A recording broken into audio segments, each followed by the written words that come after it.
அவுது பில்லாஹி மினஷ் ஷைத்தானிர் ரஜீம். பிஸ்மில்லாஹிர் ரஹ்மானிர் ரஹீம். அஸ்ஸலாமு அலைக்கும் வரஹ்மத்துல்லாஹி வபரகாத்துஹு.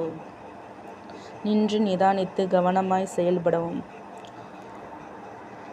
தன்னுடைய சொந்த இல்லத்து அரசிகளுடன் உறவு கொள்ளும் போது ஓதும் துவா.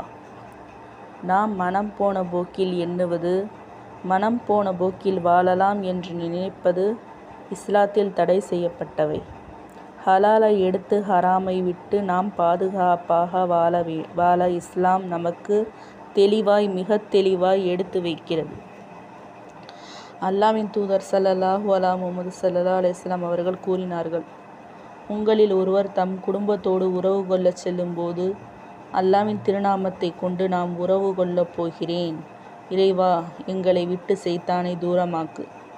இந்த உறவு மூலம் நீ எங்களுக்கு அளிக்கப் போகும் குழந்தை பேற்றிலும் சைத்தானை அப்புறப்படுத்து என்று சொல்லிவிட்டு உறவு கொண்டு அதன் மூலம் அவ்விருவருக்கும் குழந்தை வழங்கப்படுமானால் அக்குழந்தைக்கு சைத்தான் எந்த தீங்கும் விளைவிப்பதில்லை. எந்த நிலையிலும் எந்த சூழ்நிலையிலும் நாம் அல்லாஹ்வின் நினைவு கூற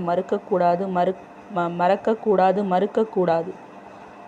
குடும்பங்களை எளிதாக சந்தோஷமாக நடத்துவதற்கு அல்லாஹ் ரசூலுடைய சிந்தனையோடு நாம் செயல்படுவோமேயானால் அல்லாஹ்வின் கருணை நமக்கு நிறைந்து கிடைக்கும்.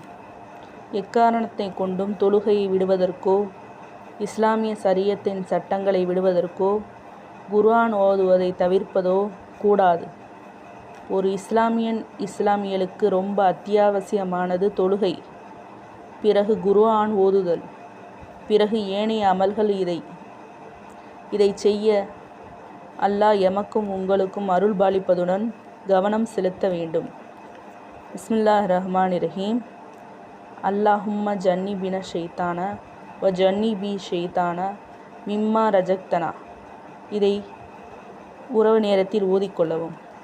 குளிப்பின் துவா. பிஸ்மில்லாஹிர் ரஹ்மானிர் ரஹீம். நவைத் அன்னத் சிலலி ரஃபையில் ஜனாஃபத்தி.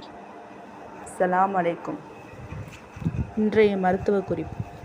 அக்கரகாரம் உலர்ந்த வேரை பொடியாக்கி நாசியில் உறிஞ்ச காக்கை வலிப்பு தணியும். அதனால் ஏற்பட்ட நரம்பு பிடிப்பு தீரும். வஸ்ஸலாம். மா அஸ்ஸலாமா.